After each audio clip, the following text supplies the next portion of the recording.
बॉलीवुड के स्टार अभिनेता रणवीर सिंह न खाली अपनी एक्टिंग खातिर फेमस बाने बल्कि वो अपने यूनिक ड्रेस सेंस और अजीबोगरीब हरकत के वजह से भी लोग के बीच में खासा चर्चा के विषय बनल रहे हैं। यही बीचे रणवीर सिंह के एगो वीडियो सोशल मीडिया पर खूब वायरल हो रहा बा, जेमें वो भीड़ के बीच से अपन गाल पकड़ल नजर आ रहा बाने।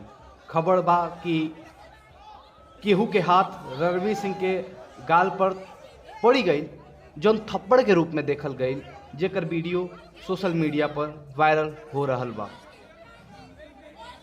रउआ के बता दी कि रणवीर सिंह के गाल पे थप्पड़ लगे वाला हादसा बेंगलुरु में south India international movie award के रेड कारपेट पे भई। दरअसल फैंस के भीड़ में फंसल रणवीर के गाल पर गलती से केहू के हाथ लग गई है।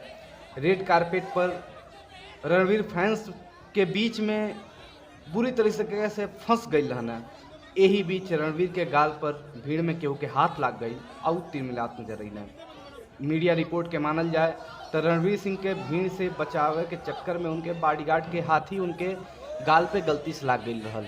लेकिन ये एगो सीने अभिनेता के निम्न खूबी बा कि वो ओकरे बाद भी मुस्कुरात और हंसत ओइया से निकलना।